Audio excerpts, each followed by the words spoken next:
Hello दोस्तों, तो कैसे हो आप सभी और कैसे चल रही है आप लोगों की पढ़ाई। आई होप सबकी पढ़ाई भी अच्छी चल रही होगी और आप सब भी बहुत अच्छे होंगे। तो मेरा होम गार्ड में नंबर आ गया था। मैं जनरल कैटेगरी से हूँ लेकिन मेरा AWS लगा हुआ था, तो मेरे 52 नंबर थे और हमारी मेरिट से जो कट ऑफ गई थी AWS की, वो 50 पे गई थी। तो मेरा नंबर आ गया था। तो मेरे 13 जुलाई को मेरा DVPST था मेरठ में ही, पुलिस लाइन पे। और हम सुबह ही पहुंच गए थे, लेकिन उन्होंने एंट्री जो शुरू की थी वो 9 बजे की थी और हमें वहाँ पर पूरा टाइम लग गया था। रात के 8 बज गए थे जब हम वहाँ से निकले थे। पूरे टाइम उन्होंने बाहर भी नहीं जाने दिया था और ना अंदर फ़ोन अलाउ था, बैग भी अंदर नहीं जाने दिए थे। जो बच्चे खाने के लिए अपने घर से लेके आए थे या फिर बाहर से कुछ भी ख़रीदा था तो उन्हें अंदर बिल्कुल, मतलब अंदर से कमरे में से भी बाहर नहीं आने दिया था। बिल्कुल भी एंट्री बाहर से नहीं करने दी थी। सबको बहुत भूख लग रही हुई थी, लेकिन वहाँ के जो स्टाफ था वो काफ़ी अच्छा था। और जो वहाँ के सर थे उन्होंने फिर सभी गर्ल्स के लिए एक एक बिस्किट और पानी की बोतल मंगाई थी, तब उन्हें खाने दिया था। मतलब वैसे तो सब अच्छे थे लेकिन उन्हें बाहर जाना अलाउ नहीं था। हमारा मतलब 50-50 का ग्रुप बना था और 2 ग्रुप थे। आई थिंक 100 लड़कियाँ ही बुलाई थी उन्होंने। 100 लड़कियों में ही बहुत टाइम लग गया था। नीचे भी 50 थी और ऊपर के सेक्शन में भी 50 थी, उनमें बहुत टाइम लग गया था। क्योंकि जो मैरिड लड़कियाँ थी ना, उनके डॉक्यूमेंट्स में दिक्कत आ रही थी। क्योंकि जो उनका कास्ट सर्टिफिकेट था वो उनके फादर का लगना था, लेकिन उन्हें फादर का नहीं, हस्बैंड का लेके आई थी वो। और शायद लगा हुआ फादर का था लेकिन वहाँ पे वो हस्बैंड वाला ले गई थी, इसलिए दिक्कत आ रही थी। इसलिए जिन जिन जिन के डॉक्यूमेंट्स में थोड़ी भी दिक्कत थी सिर्फ उनके में टाइम लग रहा था। बाकी तो सब नॉर्मली क्लियर हो रहे थे, बस साइन वगैरह हो रहे थे और वो अच्छे से चेक कर रहे थे स्पेलिंग मिस्टेक तो नहीं है या कुछ भी, और बस। लेकिन जिन्होंने अपने डॉक्यूमेंट्स में, जैसे एक लड़की थी उसने स्काउट गाइड का नहीं लगाया हुआ था लेकिन उसे ऐड कराना था, तो उन्होंने बोल दिया था, एक फॉर्म फिल कराया और उसमें ऐड करा दिया था। और मेरे खुद के ही आधार कार्ड में मेरे पापा का नाम, मतलब सिली मिस्टेक थी कि सभी में शर्मा लगा हुआ, लेकिन मेरे में आधार कार्ड में शर्मा नहीं, आधार कार्ड में शर्मा लगा हुआ था और अदर डॉक्यूमेंट्स में शर्मा नहीं था। तो उन्होंने मेरे लिए भी फॉर्म फिल कराया छोटा सा, लेकिन उन्होंने बाद में ये बोल दिया था कि इसकी ज़रूरत नहीं है, आप बाहर से भी करा लेना, आधार कार्ड में तो चल जाएगा, आप बाहर से कराओगे तो भी हो जाएगा। तो बाकी तो नॉर्मल चीज़ें हो रही थी, लेकिन वो हाइट और वेट बहुत मतलब देख कर मेजर कर रहे थे। जो एक लड़की थी हमारे साथ में थी, उसका 40 kg भी नहीं था, उसका 39 पॉइंट मतलब 700 था। तो हमने उससे, मतलब उसने पानी पिया, केले वेले खाए, तो उससे 4500 हो गया था। फिर उसके बाद मतलब वो बहुत ही देख के कर रहे थे, उन्हें 2 बार काउंट कराया था। उन्हें विश्वास नहीं था एक बार में, तो फिर दूसरी बार काउंट करा तब उसे उन्होंने माना। और लड़कियां निकली थी वहाँ पे, कम से कम 3-4 लड़कियां निकली थी जिनकी हाइट कम थी। तो प्लीज़ अगर आपका वेट कम है तो आप ये कर सकते हैं कि हैवी क्लॉथ्स पहन के आए, जीन्स हो भारी सी वो पहन के जाना आप। और अगर आपका वेट ज़्यादा ही है, खैर ज़्यादा ही के लिए तो कोई इशू नहीं था वहाँ पे, ज़्यादा तो इतना लड़कियों का लिखना नहीं था, मेरा तो एवरेज ही था, 55 था।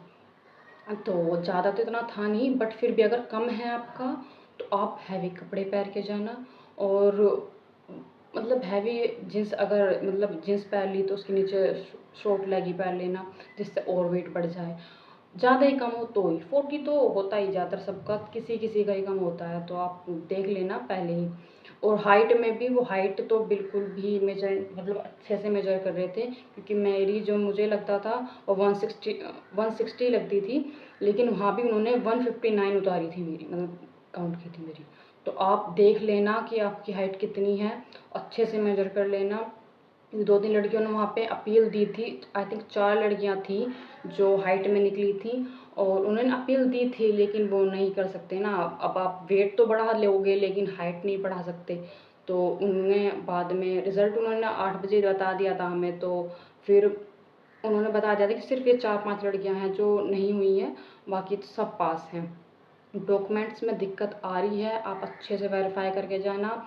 और जो डॉक्यूमेंट्स आपने खुद लगाए हैं उसमें सिर्फ वो ही लेके जाने हैं, बाकी कोई नहीं लेके जाना। चाहे कास्ट सर्टिफिकेट हो, मूल निवास हो, और 10th की मार्कशीट 12th की भी नहीं लग रही है उसमें, आधार कार्ड की कॉपी, और जो हमने फॉर्म फिल किया था वो, और एडमिट कार्ड फ़ोटोज़ लेके जाना 5-6, मतलब 2 वो लेंगे, एक आधार कार्ड पे लगाना होगा और 2-3 और लेके जाना आप, 5-6 यूज़ होंगे।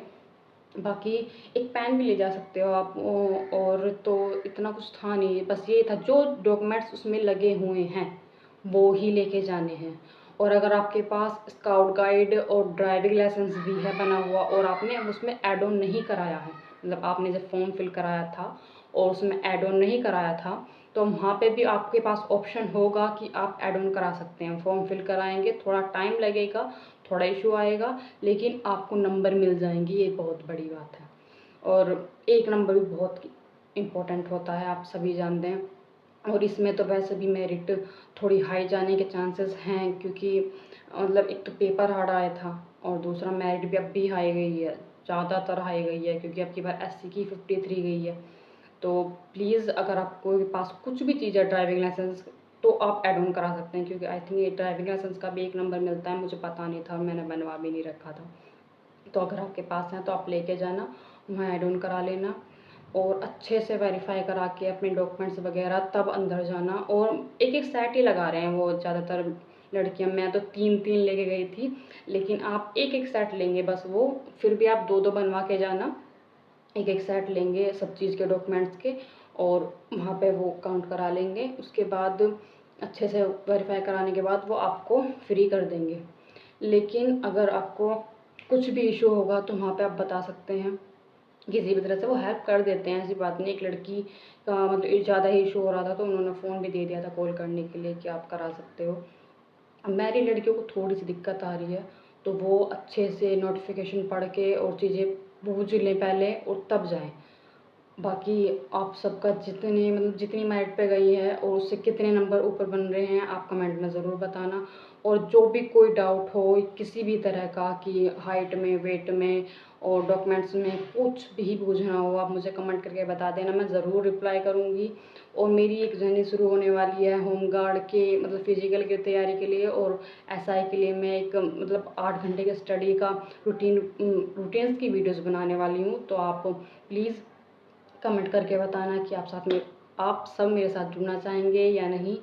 तो मिलते हैं अगली वीडियोज़ में, और मेरे इसी तरह की वीडियोज़ के लिए मेरे चैनल को सब्सक्राइब कर लेना, प्लीज़ मुझे सपोर्ट करना। तो ओके, बाय बाय।